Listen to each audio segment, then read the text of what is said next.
Hello everybody, K-Whip here, and welcome to another Destiny 2 video. In today's video, I'm going to be showing off my top 5 bow loadouts. Because of this comment right here from Abu, he said that he was interested in seeing some of the specs on my favorite bows and loadouts that I use for bows, so I decided I would oblige and show off what I've got. So throughout the video, I'm going to show off my top 5 bow loadouts, show you my best bow armor, talk about what subclasses I like to use, and give an honorable mention. So coming in at number 5 is my Spiteful Fang loadout, and the Spiteful Fang is the forge bow that you can get by completing Ada's bow frame. And I have done that about 25 times and I haven't managed to get a very good roll. This is the best one that I have.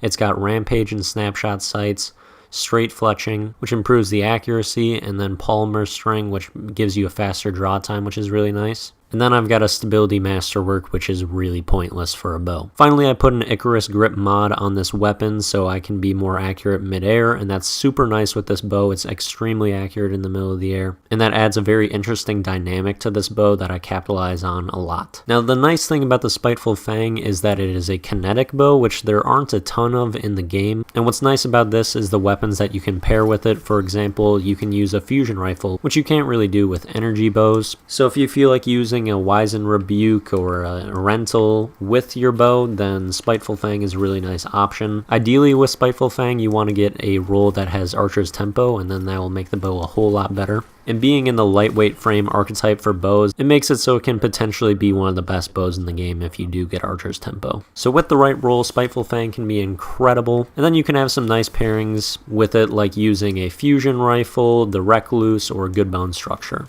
Now for my 4th best loadout, it is centered around the Wish Ender. And Wish Ender is another bow that is in the primary slot, so it has kind of the same advantages as I was listing with the Spiteful Fang. And I like to pair the Recluse with the Wish Ender. And then I also like to throw on Knucklehead Radar, because with Wish Ender, you are constantly holding down your sight, because it does have that ability to see through walls if you're aimed in. So being able to have your radar up at the same time while you're doing that is pretty convenient with Knucklehead Radar. And then also on my Knucklehead Radar, I have enhanced bow targeting, so that's a huge plus right there. And this bow is just so hard hitting, it's really fun to play with. If you can get some teammates to roam around with you, you're going to be putting down people extremely effectively. And the pairing with Recluse also gives you a lot of capabilities for getting multi-kills. Now for the number 3 entry on my list, it is the 10 Lemons loadout, which consists of the Le Monarque bow and the 10 paces hand cannon. It doesn't have to be the 10 paces, but that's what I like to use because I have a compatible roll with the Le Monarque.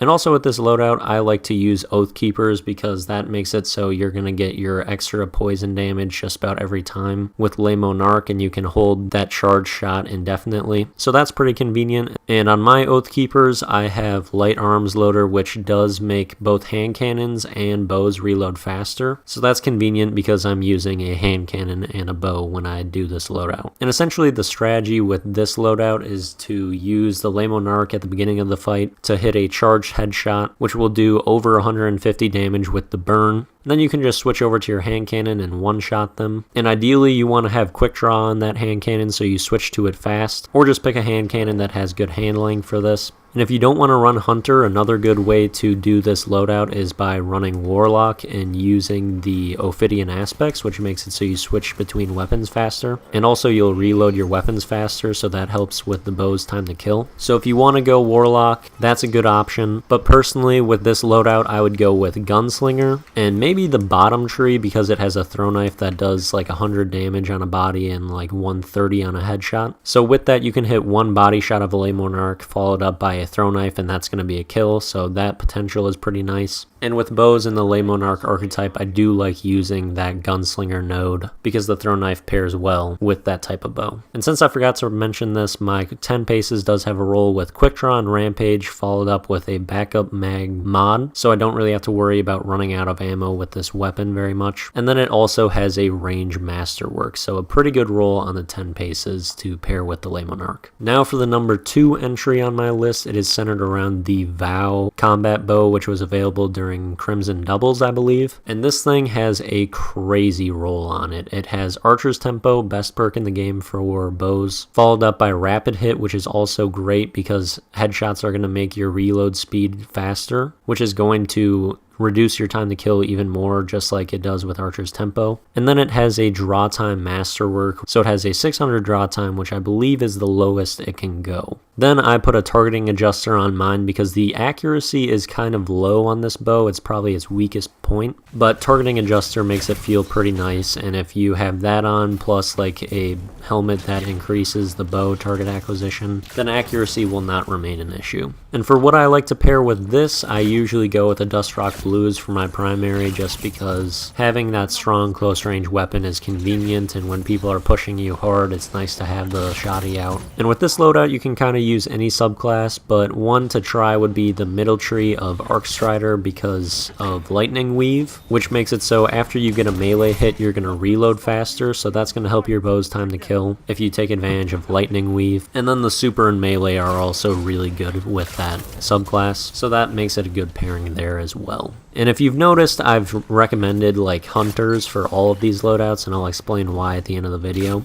because it's not just because it's my favorite class. Now for the number one loadout that I think is the best bow loadout in the game, or at least my best personal loadout, it is the Chappies loadout, which I've made 2 videos on now, and it's the combination of the Chaperone, the Arsenic Bite, Stompies, and Mid-Tree Night Stalker.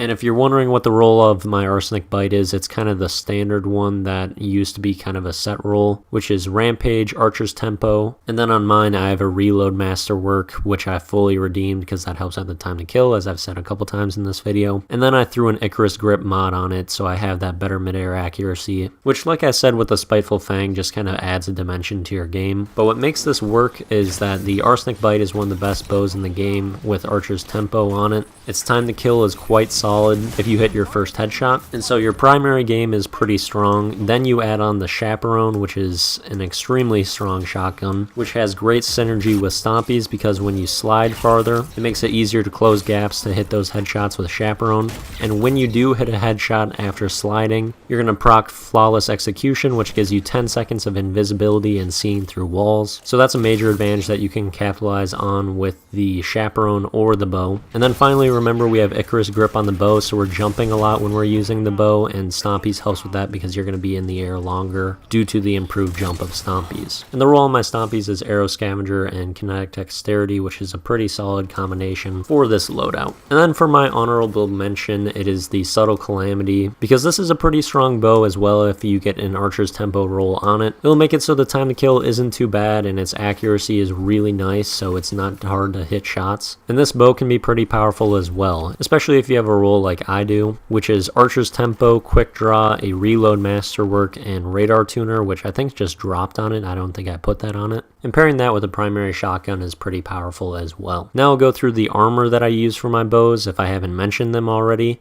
One of the exotics that is also really nice to use with bows is the Wormhusk Crown, because after you get your first shot off with your bow, usually you're going to take some damage after that as you reload and draw again. So it can be nice to dodge in the middle there to regain some health and re-challenge your opponent, or you can just dodge in between gunfights to gain a little bit of health, so your next fight is a little bit more fair. But if I'm not using an exotic, I'm going to use this helmet, which has bow targeting and is fully masterworked. Then for the gauntlets, I have Bow Reloader Shotgun Scavenger, which is pretty nice because I'm almost always using a shotgun when I'm using a bow, so this works very well. Then for the chest piece, I have Enhanced Unflinching Bow Aim and Special Ammo Finder. For the boots, I usually just use these Kinetic Dexterity ones that have a Resilience mod on it and are masterwork, so that works pretty well. And then finally for the cloak, since I'm usually shotgunning, I use this one that has Recovery mod and Shotgun Scavenger. So that's all the armor. You've heard all the loadouts. Last thing that I should mention is just why I recommended almost exclusively Hunter for this video, and that is because I sincerely think that they are the best class for using bows, and this is because their jump is the only one that's really compatible with bows. If you fully charge up your bow and then jump as a Titan or a Warlock, it's going to reset your arrow, so you're going to have to draw again once you're in the air. However, as a Hunter, you can fully draw your bow and double jump, and you'll still have your bow fully charged and ready to fire.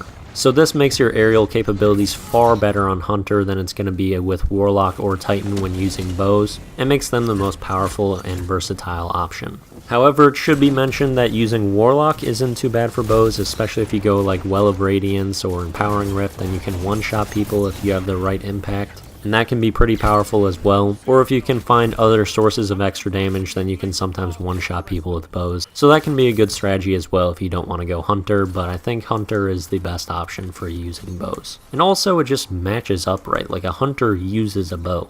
But anyway, that's the whole video. Thank you for watching, and see you later.